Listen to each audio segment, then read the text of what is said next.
Sampurasun wargi Bandung, balik lagi di Ngariung, ngobrol anak negeri untuk Bandung. Nah, bagi wargi Bandung yang belum nonton episode sebelumnya, bisa langsung di-scroll aja YouTube-nya Diskominfo Kota Bandung. Nah, di episode Ngariung kali ini, wargi Bandung akan ditemani oleh Teh Afi yang akan ngobrol bareng narasumber yang udah datang hari ini. Nah, bagi wargi Bandung juga nih yang udah ngikutin Ngariung dari lama, pasti udah gak asing lagi bahwa Ngariung akan selalu menghadirkan narasumber kece seperti komunitas yang ada di Bandung, warga berprestasi hingga OPD-OPD. Namun kali ini Ngariung akan mendatangkan salah satu pelaku UMKM yang ada di Kota Bandung. Nah, spesial juga di episode kali ini bahwa Ngariung gak lagi di studio tapi lagi ada di salah satu coffee shop hits yang ada di Kota Bandung nih. Dan sekarang Teh Afi lagi berkesempatan untuk ngobrol langsung dengan owner coffee shop ini. Langsung aja kita sambut Kang Devri. Halo, Kang Devri. Assalamualaikum. Halo, Apa Assalamualaikum kabar, Teh Kang? Afi. Alhamdulillah baik. Oke Kang, Kang ini adalah salah satu pelaku UMKM di Kota Bandung dan juga owner dari coffee shop yakni adalah Kopi Hai. Boleh tolong diinformasikan sedikit Kang, apa itu Kopi Hai? Kopi Hai itu salah apa ya? Salah satu kopi shop yang ada di Bandung. Terus kita berdiri di tahun 2015, sekitaran 2015-16. Sekarang udah ada 4 cabang di Kota Bandung gitu. Boleh dong diinformasikan alamatnya ada di mana saja mungkin? Yang pertama kita ada di Jalan Pahlawan di Sidomukti di Gedung Wakaf. Itu yang keduanya kita ada di Cipadung, Jalan Cipadung nomor 53 di Bandung Timur. Yang ketiganya kita ada di Metro Indah Mall di depan CGV sinemanya. Terus yang keempatnya kita di Jalan Buah Batu, Jalan Sekartongeret. Lupa nomornya. Lupa nomornya. Oke, mungkin bagi wargi Bandung yang ingin datang di salah satu cabangnya bisa langsung datang aja. Kang, melihat nih interiornya didominasi oleh warna kuning, ini sangat unik. Boleh tolong diceritakan nggak kenapa sih memilih warna kuning untuk menjadi warna signaturnya Kopi Hai ini? Oke, saya buka coffee shop itu di fase ketika coffee shop belum se-booming sekarang ya. Iya, iya.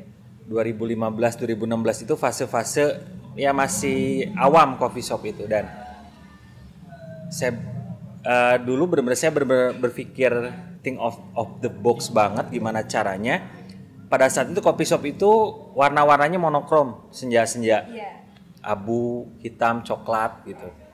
Dan saya coba berusaha nabrak aja sih ke kuning langsung. Iya. Terinspirasi dari brand gede gitu yang mereka berani nabrak kebiasaan. Biar mencolok gitu Mencolok, Kang, di antara coffee shop yang Iya. lainnya. Oke, ini bagi wargi Bandung juga yang suka foto OOTD warna-warni dan mungkin ingin mencari coffee shop untuk nugas, bisa banget langsung datangi Kopi Hai yang di salah satu cabang yang sudah Kang Devri sebutin tadi.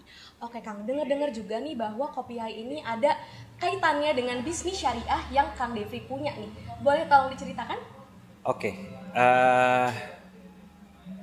Sebelumnya mundur dulu kali ya. Basicnya itu saya 10 tahun mundur dulu sedikit. Saya 10 tahun bekerja di perusahaan di salah satu TV swasta. Cukup lama tuh, dan di Timpak juga saya pernah. Saya punya keresahan pada saat itu dan keresahannya ya saya pengen bisnis tapi nggak punya modal. Oh gitu ya Kang. Saya nggak punya modal, ngumpulin sedikit-sedikit sampai akhirnya saya berani keluar kerja di tahun 2014-2015 itu saya keluar kerja.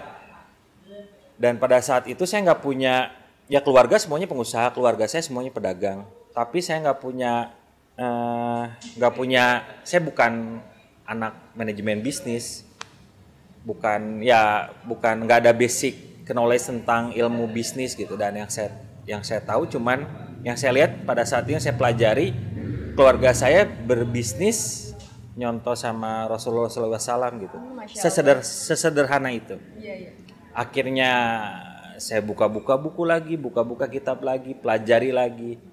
Karena saya pengen bisnisnya berkembang. Iya. Kopi Hai jangan lihat sekarang tapi lihatnya yang dulu. Kopi Hai itu kopi shop kecil dengan bermodalkan 12 juta di pinggir sawah. Saya cuma pengen berkembang gimana caranya nih. Akhirnya pada saat itu saya nggak paham juga tentang franchise, tentang kemitraan apa gitu. Dan akhirnya saya pengen awal mulanya saya pengen berkembang, cuman pengen berkolaborasi tapi tetap masih rules muamalah syar'i gitu pengennya. Nah, terus dari situ akhirnya saya nemuin pola buat bagaimana Kopi Hai bisa berkolaborasi dengan para investor-investornya. Gitu ya. Mungkin jadi inspirasi juga nih bagi warga Bandung yang lagi nonton. Betul banget ya. Semoga jadi inspirasi ya, karena banyak alasan banget zaman sekarang para pengusaha muda, para entrepreneur yang baru terjun di dunia bisnis, modal jadi sebuah alasan gitu. Modal jadi ya semua butuh modal memang. Cuman pasti ada solusinya ketika kita mau mulai serius di dunia bisnis. Betul sekali. Oke Kang, di tengah-tengah bisnis anak muda zaman sekarang nih Kang, kenapa Kang Devri memilih untuk menjadi pembisnis syariah? Apa sih yang melatar belakangi hal itu? Latar belakangnya karena itu ya. Pertama, saya tidak menghindari perbankan juga sebenarnya.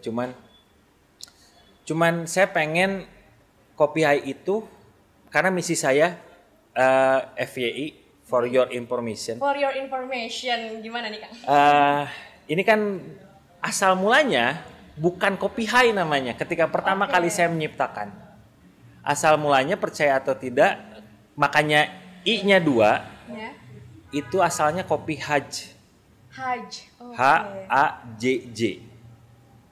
Karena ya saya benar-benar pengen berkah bisnis, pengen benar-benar ngeraih keberkahan. Gimana caranya? Pada saat itu saya terinspirasi dari salah satu surat di Quran Al-Hajj gitu. Jadi saya kasih nama Kopi Hajj gitu. Dan dulu Kopi Hai di Jalan Cilengkrang di ujung Berung itu, sebelah itu masjid. Jadi karena nggak ada yang beli dulu itu, jadinya yang beres sholat itu pada diajakin ngopi sama saya.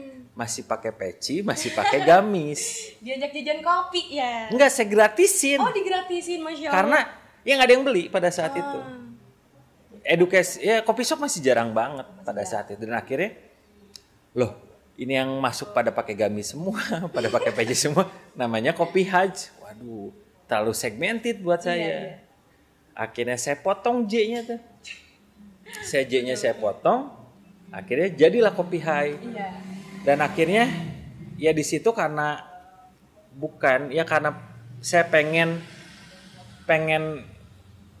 berkah bisnisnya, pengen Kopi Hai dirasakan manfaatnya oleh semua mitranya. Saya berharap seperti itu. Ya saya gimana caranya buka kemitraan dengan sistem syariah gitu. Dan saya selama ini saya cuma pakai 2 akad. Ada namanya di Islam itu namanya akad sirkah. Akad sirkah. Yang saya pakai selama ini sejauh ini masih 2, sirkah ain sama sirkah ain, sirkah inan sama sirkah mudorobah. Ada sirkah wuju, ada sirkah abdan gitu. Cuman yang saya pakai akadnya sejauh ini baru 2 gitu. Teknisnya teman-teman boleh googling lah seperti apa gitu. Ini bisa jadi ilmu baru juga nih buat warga baru yang lagi nonton ya. Insya Allah semoga. Kira-kira nih ada nggak sih cara khusus untuk mengimplementasikan bisnis syariah ini? Yang pasti mah saya selalu ketika saya ngedevelop sebuah bisnis, ketika saya memulai sebuah bisnis, profit dan cuan itu pasti. Cuman kalau saya harus ada something spesialnya, apa nih gitu. Harus ada muatan yang wow factornya kalau di orang kreatif bilang. Nah, cara implementasinya bisnis syariah itu seperti apa? Jadi mulai lagi mundur dari niat. Kalau bisnis itu bukan hanya semata mencari profit, tapi kita ngomongin long term, jangka panjang sampai ke akhirat nanti. Wih, Masya Allah. Tujuannya baik sekali nih. Bukan, ya maksudnya nggak sependek hanya profit. Gitu. Kita ngomongin profit pasti. Gimana bisnis biar bisnis nggak akan berputar kalau nggak ada profit. Cuman mindsetnya lebih diperluas lagi. Gimana caranya bisnis itu jadi jembatan kita beramal soleh, ya dan hal positif yang lainnya. Misinya dulu. Nanti kita bakal nemu cara pengimplementasiannya seperti apa ya dimulai dari ditinjau akad-akadnya, ditinjau MOU-nya, ada sesuatu yang subhat apa enggak, jangan sampai ada unsur-unsur yang membebani salah satu pihak, karena muamalah dalam Islam setahu saya yang penting sama-sama adil, dan Islam sudah mengatur seindah mungkin akad-akad jika kita mau berkolaborasi, jika kita mau bermitra dengan seseorang. Islam udah ngatur itu semuanya. Jauh sebelum ada kata franchise. Begitu. Keren sekali nih. Berarti warga Bandung lagi nonton yang ingin berbisnis juga dengan menggunakan bisnis syariah seperti Kang Devi, boleh langsung diterapkan aja tadi ilmu yang sudah dijelaskan oleh Kang Devi. Oke Kang, selanjutnya ini agak sedikit melenceng dari topik sebelumnya. Dengan adanya pandemi seperti saat ini nih Kang, banyak masyarakat yang ekonominya menurun. Betul. Dan memungkinkan untuk meminjam pendanaan dari bank. Betul. Nah, gimana sih pendapat Kang Devi menurut pandangan bisnis syariah ini? Oke. Pendanaan dari bank ya. Nggak tahu saya sekarang seperti apa, udah lama banget. Nggak tahu, mungkin ada beberapa bank syariah yang akad-akadnya sudah keren-keren gitu ya, sudah syariah banget gitu. Saya kurang paham. Cuman kalau saya percaya atau tidak, banyak banget pengusaha muslim, banyak banget orang muslim bahkan non muslim yang banyak duit itu banyak banget. Iya, banyak. Cuman dia nggak tahu mengamanahkan duitnya ke siapa. Itu sebelum terjun ke sistem syariah ini, ketika kita harus bisa jadi orang yang dipercaya dulu, itu intinya. Jadi kenapa saya bilang banyak banget yang banyak duit, banyak banget yang punya duit. Kalau saya, lingkungan sekitar pun, teman-teman, tetangga, saudara, ketika kita bisnis plannya jelas gitu, akadnya oke, mereka pasti percaya. Gitu. Mereka pasti ya udahlah gitu. Dan dimulai dari yang kecil dulu. Dimulai dari yang kecil, jangan nominalnya langsung gede-gede gitu. Dimulai dari yang kecil dulu, hal-hal yang sederhana gitu maksud saya. Ketika kita bisa mengamanahkan duit 100.000 bisa profit, ya apa salahnya dimulai dari 100.000? Gitu. Iya betul. Artinya saya nggak ngikutin pola bank sekarang. Mungkin sudah ada akad-akad syariahnya ya. Iya betul. Cuman kalau saya belum sejauh ini. Gitu. Oke kan, wah sangat inspiratif sekali. Oke, selanjutnya Kang, bisnis syariah ini kan terbilang masih sangat jarang diterapkan di Bandung, apalagi di Indonesia. Nih, menurut Kang Devi, kenapa sih bisnis syariah ini harus diterapkan? Saya gimana ya? Kenapa harus diterapkan? Kalau saya cenderung karena ada beberapa teman-teman muslim dan non muslim, ketika saya presentasi tentang skema bisnis syariah, saya kaget. Saya pernah satu momen non muslim saya jelasin bisnis syariah, mereka tertarik. Oh ternyata cenderung fair dan benar-benar adil. Esensi akad muamalah dalam Islam itu harus sama-sama adil gitu. Harus sama-sama adil, dan ternyata ya saya rasa ternyata sistem ini bisa diterima sama semua kalangan gitu. Kalau yang ngomonginnya fair gitu, adil gitu. Adil. Ya karena itu sangat membantu kepada teman-teman UMKM yang nggak punya modal, yang belum punya pikiran buat minjem ke bank. Itu nyambung tuh, karena sebelum ke bank dulu ya ke lingkungan sekitar dulu gitu. Kalau saya gitu. Sampai akhirnya Allah nunjukin jalan, ketemu siapa gitu. Dan itu maksudnya. Jadi sistem ini cenderung sama-sama enak. Kalau di Mudoroba itu ada ashabul mal, ada mudorib. Ashabul mal itu sebagai investornya, mudorib itu sebagai pelaksananya. Itu benar-benar fair dan benar-benar adil. Kalau di akad syariah kita bisa atur semuanya dengan sesuai beban kita masing-masing gitu. Oke Kang. Selama Kang Devi menjalankan bisnis syariah ini, bagaimana sih pandangan para masyarakat terkait bisnis syariah ini? Pandangan masyarakat sejauh ini positif aja ya. Cuman justru saya yang kadang-kadang malu. Ya, saya pribadi yang kadang-kadang malu. Jadi malu ya? Iya, jadi malu kadang-kadang masih kata jauh dari banyak ulama, saya pun masih belajar sejauh ini. Saya masih nonton YouTube, ada Erwandi Tarmizi, pakar ekonomi, Ustadz Erwandi Tarmizi. Ada teman-teman ulama-ulama yang lain yang hebat perkara itu. Saya masih belajar dan saya masih banyak akan haus ilmu gitu. Kalau saya bedanya learning by doing gitu. Jadi ketika teman-teman baca, saya melaksanakan itu aja gitu. Dan lingkungan sekitar sangat positif. Cuman kan bisa jadi ujian juga buat kita ya Teh. Iya. Jangan sampai ya kita dipuji malah jadi ya mudorot ke kitanya kita takut. Ya itu yang mesti dijaga. Saya juga takut sih sebenarnya. Cuman bismillah gitu. Semoga ini jadi sedikit dakwah dari saya gitu maksud saya. Keren sekali jawaban Kang Devi. Oke, mungkin warga Bandung di sini penasaran dan ingin mengetahui nih Kang, ada nggak sih contoh tauladan terkait bisnis syariah ini? Jelas sebelum ke para sahabat Utsman, Ali, Umar, Muhammad. Udah nggak ada kata lain. Kalau saya, ini mah hasil riset saya pribadi ya. Iya. Rasulullah itu, saya kurang sepakat dengan statement Rasulullah itu bukan orang mampu. Karena ada beberapa literatur yang saya tahu. Ketika menikahi Khadijah, Rasulullah ngasih 200 ekor unta betina dan itu harganya luar biasa. Iya, Masya Allah. Terus literatur keduanya, Khadijah orang sultannya Madinah pada saat itu. Bahkan ada riwayat kekayaan orang Mekah kalau disatuin sama dibandingkan dengan kekayaan Khadijah masih tajir Khadijah. Wih, Masya Allah. Pertanyaannya adalah kenapa pola bisnis Rasulullah tetap jadi reseller? Ngambil barang satu, ngambil barang di Mekah dijual Madinah, dari Madinah dijual ke Syam, dari Syam ke Yaman. Mereka seperti itu. Kenapa Rasulullah nggak nge-build sesuatu bisnis? Dia nggak punya modal, nggak mungkin dong. Ya modalnya ada gitu. Ternyata yang saya dapatkan, esensi bisnis dalam Islam adalah ukhuwah silaturahmi. Bukan hanya ya profit pasti dapat, cuman profit kita dapat. Cuman esensi bisnis buat saya itu yaitu ukhuwah. Ukhuwah ya. Silaturahmi. Makanya bahkan saya selalu statement. Ada yang lebih mahal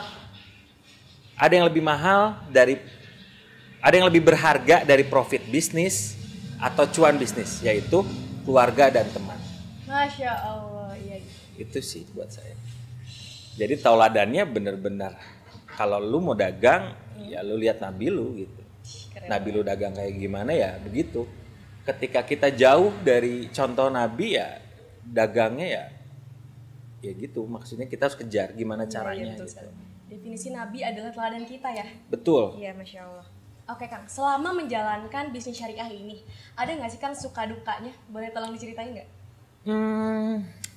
Dukanya ada pasti. Nah, makanya yang saya lakukan itu, bisnis itu pasti naik turun. Ya. Tapi ketika kita pakai bisnis syariah, kita pakai hukumnya Allah, pakai regulasinya Allah. Jadi saya cuman menggantungkan, biarkan Allah yang menjaga bisnis saya. Masya Allah, Mau sekali. jatuh, mau naik, biarkan Allah yang urus. Percayain aja sama Allah ya. Betul, karena kita udah ngikutin regulasinya nih. Ketika kita melenceng pun biarkan Allah yang menjatuhkan kita gitu. Masya Allah. Karena ya kita mah cuma ikhtiar. Iya. Kan? Ikhtiar maksimal. Dukanya itu lebih ke mental sih. Ketika kita salah, ketika kita gagal, something wrong with me and Allah. Sesederhana itu. Karena kalau kita melulu profit nggak akan pernah beres. Berkembang, iya berkembang. Cuman saya takut ada beberapa poin yang nggak bisa dijaga sama diri, sama karyawan. Ketika bisnis maju, berkembang, karyawannya ada kemaksiatan kan sama aja bohong gitu. Buat apa saya? Iya. Gitu. Setuju Kang. Ya banyaklah variabelnya gitu. Sukanya saya ketemu orang-orang baru. ketika saya bukan campaign sekali ya, ketika saya menjadi praktisi ekonomi syariah, bisnis syariah ini, saya ketemu orang-orang baru yang benar-benar kita sharing. Mereka konvensional, saya syariah, saya sharing. Bahkan yang saya cerita tadi, mau muslim, non muslim, saya suka ngajak ngobrol. Dan jadi sharing ilmu iya, juga betul. Yang pasti mah ya harus belajar gitu, maksud saya. Saya juga masih belajar jauh gitu.